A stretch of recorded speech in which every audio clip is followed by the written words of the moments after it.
बैठ जाएंगे। ठीक है, हमारा हाथ थक जाएगा तो बैठ जाएंगे। ठीक है, ठीक उप मुख्यमंत्री केशव प्रसाद मौर्य कह रहे हैं कि 27 क्या 47 तक सपा समाजवादी पार्टी मुख्यमंत्री नहीं बन पाएगी। देखिए कौन क्या कह रहा है, कौन क्या कह रहा है, सवाल ये नहीं है। सवाल सबसे बड़ा ये है कि इस समय भारत में यार ये देखो ना, सबसे बड़ा महा आयोजन अगर कोई हो रहा है तो महाकुंभ का आयोजन हो रहा है, और ये काबिलियत भारतीय जनता पार्टी की है। किसी भी महाआयोजन को, और खासकर महाकुंभ को भैया या कोई भी कार्यक्रम होगा ये नीचे करो भैया, आईडी कोई रूप दे सकता है तो वो भारतीय जनता पार्टी है।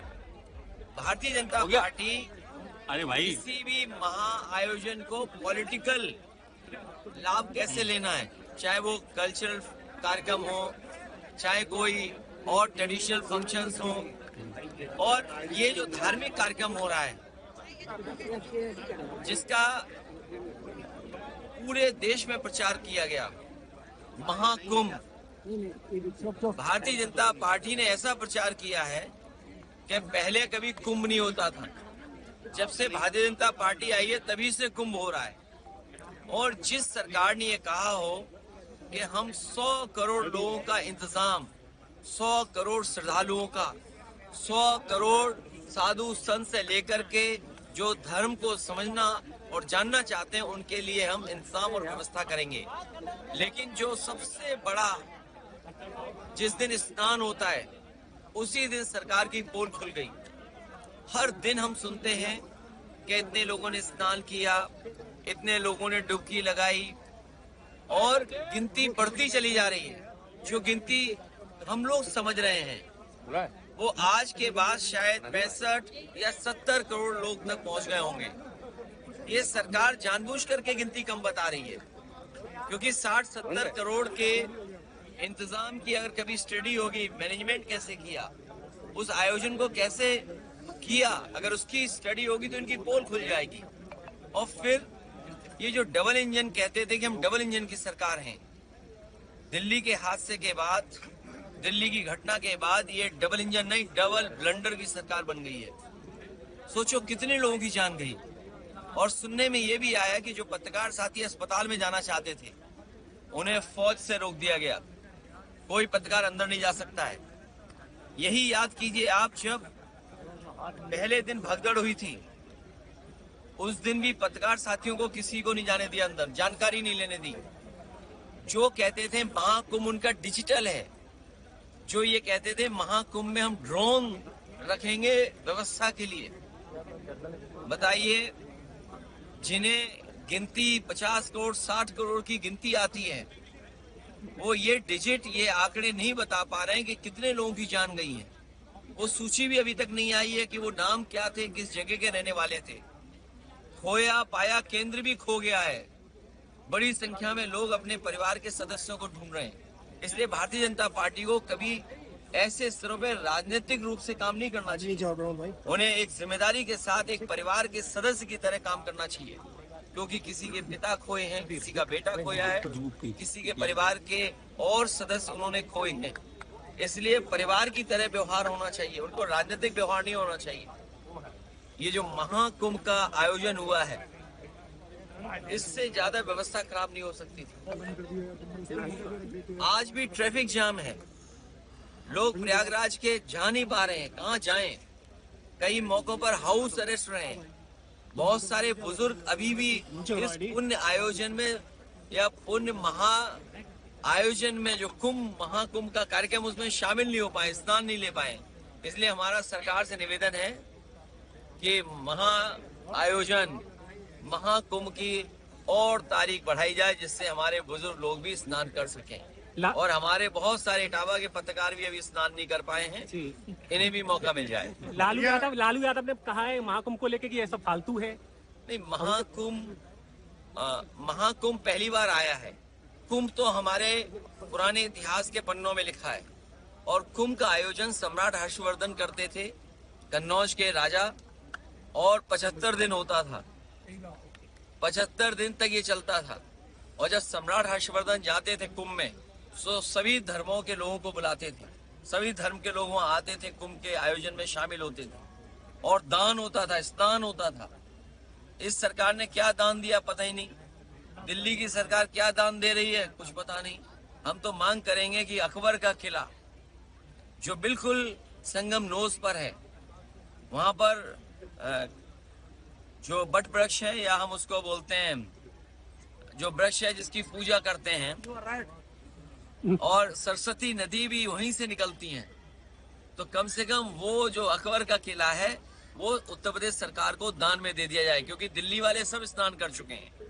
हम लोगों को भी किसी न किसी से कुछ सीखना चाहिए। इस बार हम लोगों ने महाकुंभ में जो सीखा है वो वस्त्र पहन करके स्नान करना चाहिए, यही सीखा है। भैया आपके द्वारा जो लगातार कुंभ पे की कमियां दिखाई जा रही हैं, और लेकिन ये सरकार डिप्टी सीएम कह रहे हैं कि आपको फोबिया हो गया है सपा को। देखिए, महाकुंभ में जो व्यवस्था खराब है, जो सरकार 100 करोड़ की लोगों के लिए, श्रद्धालुओं के लिए व्यवस्था कर रही थी, जो व्यवस्था नहीं कर पा रहे, जो अव्यवस्था हो गई, उसको हम समझा रहे हैं, बता रहे हैं। नाकामी जो सरकार की है, हम उन्हें सूचना दे रहे हैं। हम लोग पॉजिटिव पॉलिटिक्स कर रहे हैं, हमें उन्हें जानकारी दे रहे हैं। अगर वो जानकारी को भी ये बुराई समझ रहे हैं तो उनके लिए मेरे पास कोई इलाज नहीं है। और हम तो पत्रकार साथियों से भी कहना चाहते हैं, हमारे पत्रकार साथी भी कई बार सच बताते हैं, चाहे वो यूट्यूबर्स हो, चाहे उन पे भी दबाव बनाया जाता है। तो आप सोचिए, ये सरकार है जो किसी का सुझाव भी नहीं स्वीकार करना चाहती। सर, अमेरिका में प्रधानमंत्री जी गए कि 2047 तक मुलायम सिंह जी की विरासत का कोई व्यक्ति मुख्यमंत्री नहीं बन सकता। ये अहम बोल रहा है क्या देखिए, बीजेपी? ऐसा है, मैंने लोकसभा में प्रधानमंत्री जी को भी सुना था। उन्होंने ये कहा कि 2047 तक हम ही रहेंगे।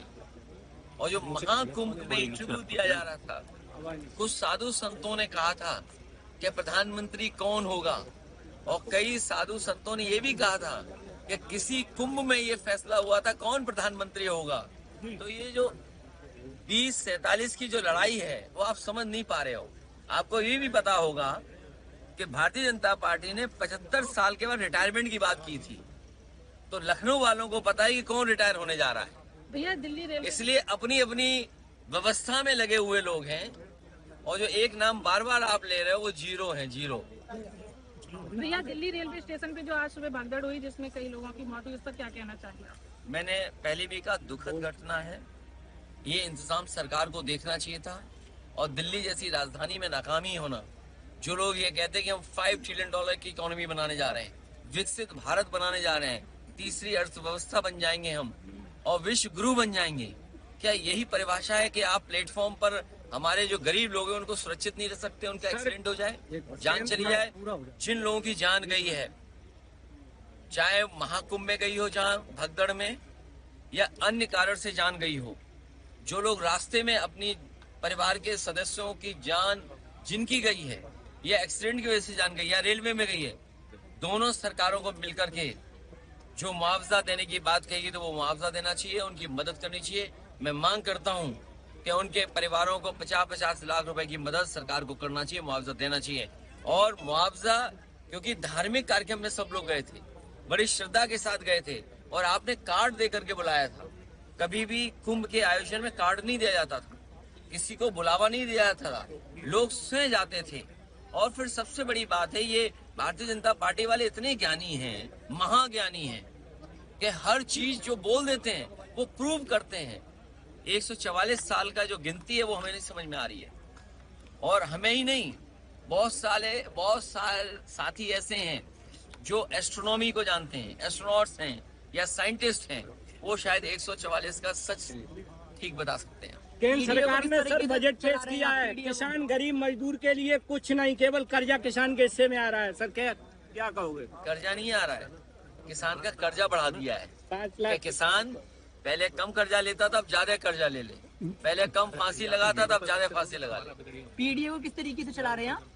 पीडीए एक सामाजिक आंदोलन है।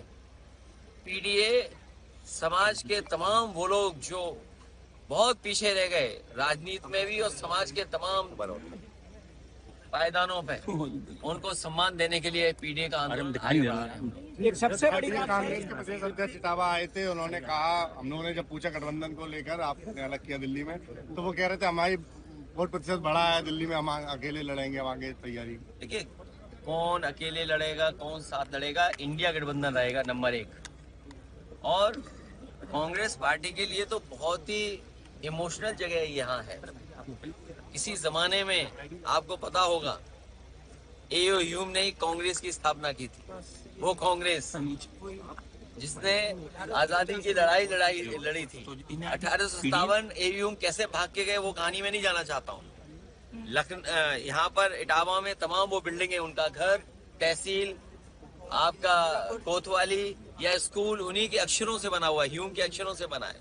तो ये इतिहास बहुत पुराना है। इंडिया गठबंधन रहेगा। हार जीत तो होती रहती है, लेकिन हार से सीखना चाहिए। इसलिए जो इंडिया गठबंधन का रुतबा बना था, हवा बनी थी, हरियाणा, महाराष्ट्र और दिल्ली के बाद थोड़ा बहुत रफ्तार कम हुई है, लेकिन उत्तर प्रदेश का जब चुनाव होगा तब तक आते आते रफ्तार इंडिया गठबंधन की बहुत बढ़ जाएगी। 27 में इंडिया गठबंधन के साथ ही चुनाव लड़ेंगे। समाजवादी पार्टी और इंडिया गठबंधन को साथ लेकर के चलेगी। डिप्टी सीएम का यह भी कहना है कि अखिलेश जी का थोड़ा स्वास्थ्य गड़बड़ है, उनको पहले अपना इलाज कराएं। देखिए, हम लोगों ने बड़े बड़े अस्पताल बनाए। सैफई का जो अस्पताल है वो यूनिवर्सिटी बन गई है, और मेरे सुनने में आया कि डॉक्टर्स बहुत अच्छे हैं। कुछ लोगों का इलाज अगर लखनऊ में ना हो पा रहा हो, उनका इटावा में बहुत अच्छा कर सकते हैं। और इटावा में भी अगर वो भी सैफई में, अगर सैफई में भी ना हो तो हमारे ये इटावा वाले खड़े हैं, वो इलाज कराना जानते हैं। युवाओं के लिए क्या कहना चाहेंगे आप? हम